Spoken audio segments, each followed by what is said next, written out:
From Greg Hoy. For more than a century, fertiliser derived from the mineral phosphate has played a crucial role in Australian agriculture. Because it's such a rich source of vital plant nutrients, turning poor soil into rich green pastures, Australia has long been one of the world's biggest phosphate importers. And most of the phosphate used on Australian farms is actually from one of the world's poorest and most inhospitable regions, Western Sahara. Illegally annexed by neighbouring Morocco in 1975, Western Sahara is sometimes referred to as Africa's East Timor.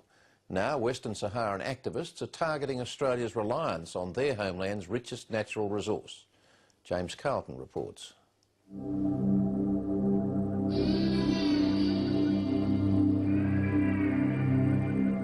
We're very proud of the milk that we produce on this farm. It's very high in nutrition, and it can only come from cows that are well fed and healthy. Here on this fifth-generation dairy farm in the Southern Highlands of New South Wales, there's no shortage of feed. And apart from being relatively lucky with rain, Edgar Downs has no doubt about why. Here's the product here that we're putting on the paddock. It's superphosphate. The phosphate in it is actually only a small part of it, only needs probably a couple of double handfuls on the area the size of a football field to do the job. Phosphate is a rich source of phosphorus, one of the key nutrients vital to plant growth. When the phosphate rock is chemically treated, it makes the rich superphosphate fertiliser that's seen these pastures grow thicker and faster than ever before. If we don't do it, then half of our production is gone. But while the superphosphate used here and across the country helps achieve great things on Australian farms, it comes at a terrible price, paid on the other side of the world. Please look for alternatives. Please, there are other countries in the world that has got phosphate. Why don't you try to find alternatives and, find other sources? And please understand that your activity in the territory is harmful to our people too. There are no green pastures where Moroccan lives. In 1975, Western Sahara on Africa's western coast was occupied by neighbouring Morocco. 33 years later, 100,000 people remain displaced, the site of fertile ground a distant memory. The invasion was a military invasion. It was a very bloody invasion, especially from the north, from the Moroccan borders with the Western Sahara. I was arrested many times, tortured, and was disappeared for months during this period. Now, with help from a small but dedicated Australian support group, he's travelled here to tell his own story. Well, how does this compare with the beaches in Western Sahara? Well, it's very similar. It's beautiful. Yeah. I'm here to raise awareness of the Australians about the plight of my people, about the struggle for freedom, but also to raise their awareness about the fact that they are receiving, without knowing it, stolen goods from Western Sahara. Morocco says when Morocco invaded, it didn't just take his people's land, but ownership of the country's natural resources as well. In Morocco, plans are going ahead for the big march into the Spanish Sahara, the idea being for Morocco to get control of the area's phosphate deposits before somebody else does. The United Nations has asked all parties to show restraint, but it sounds as though the big land rush is on anyway. The Sahrawis are... It's this message Morocco is trying to send as widely as possible to government officials, farmers, trade unions, even school students.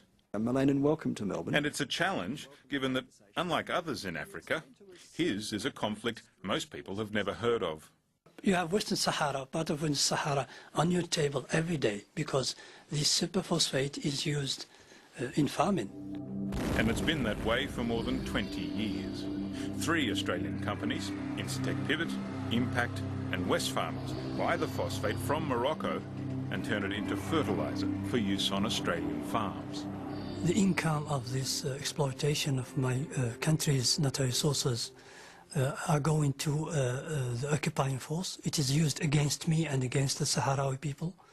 It is used to maintain a military occupation. All three fertiliser companies declined to be interviewed by the 7:30 report, but one agreed to meet Mullane and Lacal. Well, I'm here to meet with West Farmer to clearly say to them that we oppose the exploitation of the natural resources in Western Sahara. But that meeting is unlikely to change the status quo, because even though phosphate rock is available from other parts of the world, including here in Australia, it doesn't come close to the quality or quantity found in Western Sahara. Australia's fertiliser companies say it's a problem the international community has to solve. They say there's very little they can do.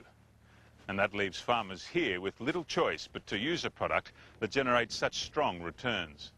My first responsibility is to the immediate environment of this farm and its viability, and phosphate is an essential part of keeping this farm both environmentally and financially sustainable. And I don't think there's a lot I can do as a farmer in Australia about the political situation in the Western Sahara. But the United Nations says there is something Morocco can do, and that's to finally deliver on its 16-year-old promise to hold a referendum on self-determination. So far, the UN-brokered negotiations on this issue have continued to stall. And Stephen Zunez, who's written a book on the subject, says that's unlikely to change, despite no one in the international community recognising Moroccan sovereignty over Western Sahara. The primary problem is that Morocco, which is the occupying power of Western Sahara, has close friends on the United Nations Security Council, specifically France, the United States, which have used the threat of a veto power to prevent the UN from enforcing resolutions calling for Morocco's withdrawal, or at least to have a free and fair referendum. For its part, the Australian government says it supports a referendum, but in the absence of formal UN sanctions, it will continue to trade in the Saharan phosphate, a stance that offers little comfort to the people of Western Sahara.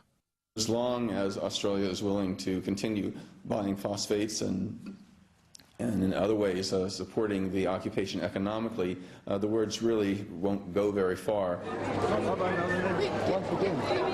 Mullane and Lacal says he wants the trade to continue, but with self-determination resolved.